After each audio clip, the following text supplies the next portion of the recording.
Alrighty, y'all. So Pride when put out the review for Crust, which is, I guess it's helpful because I was planning on doing my review for Crust actually yesterday. I didn't get to because I ended up doing the what to expect for the anniversary. If you haven't checked out that video, go ahead and check out that video. But I'm going to be giving my little thoughts about Crust before even going to the review, just so that we can see if me and Pride are on the same page about the character or not. I'm not going to be giving her rankings and stuff like that until the next tier list, which is in May. But yeah, if you guys are new here, subscribe and like. Let's try to get, let's aim big. Let's try to get 150 likes on this video, and then one new subscriber. So the goal is one new subscriber and 150 likes on this video. But I do think Crust is cool. I think in terms of Burst 2 characters, like if you genuinely go ahead and take a look at the Burst 2 characters we don't have much. You know what I mean? Like I wouldn't say we have much that are like meta, right? If you ask me who's a meta Burst 2 character, I would say Crown, Grave, Mari, I would say who else? So I got a phone call, y'all. But like I was saying, the only meta Burst 2 characters are Crown, Grave, Mari. I would still say obviously Mast and Anchor. I would say Trina specifically for Scarlet because that is quite crazy. And then I would say who else would I say?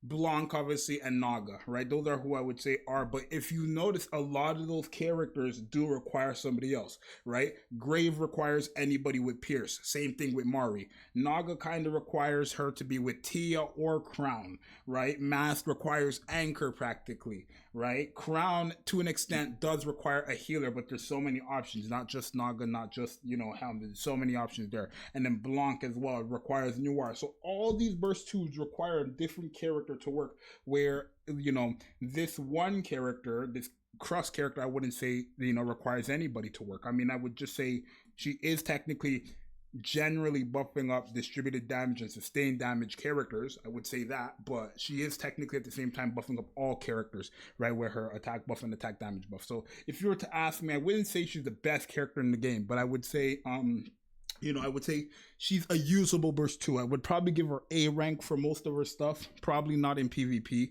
I would say in, early story and late story as a solo character, probably not going to be high. Probably like a B rank.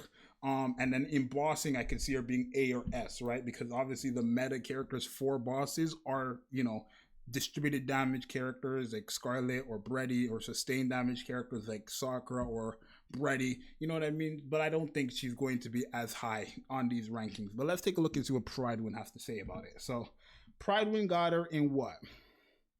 A in story, okay. A in bossing and C in PvP, which is exactly what I was saying, right? It just makes sense, right? I didn't look at these or anything, if anybody's wondering, but it just makes sense, right? I've used the character, and when it comes to a character like that, where you only really have limited options, like Scarlet, Black Shadow, and Brady, it really, realistically, just those two, it's like, that's what you're kind of going off of. It's like Trina, right? If you go to the tier list of Pridewin, Trina specifically works for Scarlet Black Shadow, the OG Scarlet. So you're going to be ranking her based on how good she is with only that character. You're not going to basically put Trina in D rank in every single content because she only works with one character. No. If the character's design is to work with only one character, how good is she with that one character? That's how I would rank game, or rank characters in any game. So yeah, let's take a look at the pros and cons for Crust, just because I'm curious.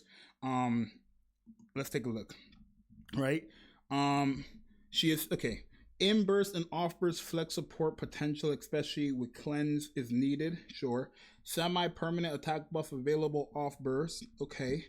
At will dispels with only 10-second cooldowns that can be triggered off burst. Okay. Decent attack damage buff with burst skill. I would say it's a pretty good attack. I wouldn't say it's like godly, but I would say 20% attack damage burst. Every burst skill is like good. I would say extreme distributed damage buff with burst skill. Yeah. Well, we know what that means. And then escape NPC jail in 2 weeks, where K is still up in there for years. It is what it is. Requires manual play to trigger any of her modes in the beginning. That is kind of true, but I don't. As much as I don't like it, It is a con, I will say. Like, I don't really like the fact that I have to specifically go to her and then proc the requirements for it to basically be permanent, right? Like, how it works is you do the 3 normal attacks and then you get distributed damage, but it basically becomes permanent. Like, you don't have to do anything else after the first three normal attacks. So it's not that bad, but it's like, it's just tedious to like have to go to a character, specifically use 3 normal attacks and then go back to your other characters, right? Because she's kind of useless after that point, unless you're in like content where her typing matters, right? Consequentially, except for the 20% attack damage on burst, all her other skills are completely useless in PvP. I agree, 100%. Moreover, she still requires a lot of investment in all skills to compete with current meta burst 2s. I'm gonna open up Pridewind's tier list. I do think I'm not disagreeing or anything with that. I just want to see what are the meta burst 2s in Pridewind's eyes. Meta. I would say still meta. I would say these 2 are meta. I would say you're meta, definitely meta with Scarlet, and meta as well. I would say she's meta in one specific content, which is where she's type advantage against, and then everything else I wouldn't say these characters are meta. So there's not many meta burst 2 characters, because like, again, Mast and Anchor require both of them to be meta. Blanc requires Noir or Rouge to be meta. Grave requires any Pierce characters to be meta. And it's the same thing with technically Crown and Naga. Like, Naga requires anybody with a shield to be meta. Crown doesn't require nobody to be meta. Like, you put her on the team, she's meta. Like, you know what I mean? This is what I mean when I say Crown is leagues above everybody else. Because Crown literally, you just have her and you win. Like, put Crown on your team. You don't even have to use her burst skill, because look, anybody who uses a burst skill gets an attack buff of 64% for 15 seconds is crazy. And then her burst skill gives 36% attack damage. Not to mention, if you do have a healer on the team, a permanent 20% attack damage. And Crown is just the definition of broken in any gacha game. Like, I think this character is going to be Naruto, freaking 6th anniversary Naruto and Sasuke, long-lasting type of character. Like, that's what I see in this character. But yeah. Anyways, moreover, she still requires a lot of investments in all skills to compete with current Metaverse 2s. 10-10-10ing her is by no means close to worth. No, definitely not. Not especially now. Definitely not. No heals, which can be a problem. Defense buff is weak. It is. Sustained damage is extremely poor.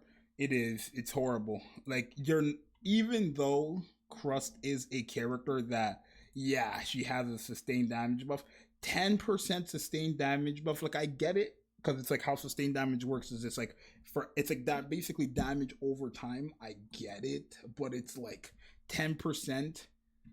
Most of the characters in the game have a freaking sustained damage buff or sustained damage attack for like 5 seconds, or it's 10. Is it 5 or 10 seconds? I think it's 10 seconds or 5 seconds. Like, let's see. Viper has it on her favorite item. Is this her favorite item? Yeah, it is. For 1 second every 10 seconds, 100%. And sure, that is technically higher. Like, that's 10% for every 1 second of 10 seconds. That's 100% sustained damage buff, technically. But that's not how it works. It doesn't mean that you're getting 100% damage buff in... you're getting 100% sustained damage off in total, yes, but you're not getting like 100. It doesn't work like that. Where it's distributed damage, you are getting 60% for every time you use a distributed damage. So you're better off using her with distributed damage than you are sustained damage. Like, I'm sorry, that's the truth. Which is fine, because again, the characters with distributed damage are the broken DPSs. I feel like not everybody, but it's only realistically 2. Who is it? It's freaking Scarlet, Black Shadow. Dorothy is another broken burst 1 with distributed damage. And then freaking, what's her name? Breddy. So there's not many characters, but it doesn't change the fact that, But yeah, nonetheless, I do think Crust is quite good. I do think she's very not broken. I do think she's very good. I think she's going to be great for anybody who has distributed damage in the future. I think she will be a good go-to burst 2 for any of those teams. But other than that, would I recommend getting her? Of course not. Get her on wishlist. Same thing with Breddy. We're way too close to the anniversary, and even if we weren't, probably still wouldn't recommend unless you had Breddy. I probably just wouldn't even have recommended, to be honest. But let me know what you guys think. If you agree with me, you agree with me. If you don't, you don't. But yeah, it's your boy Zxous. I'm out. Peace.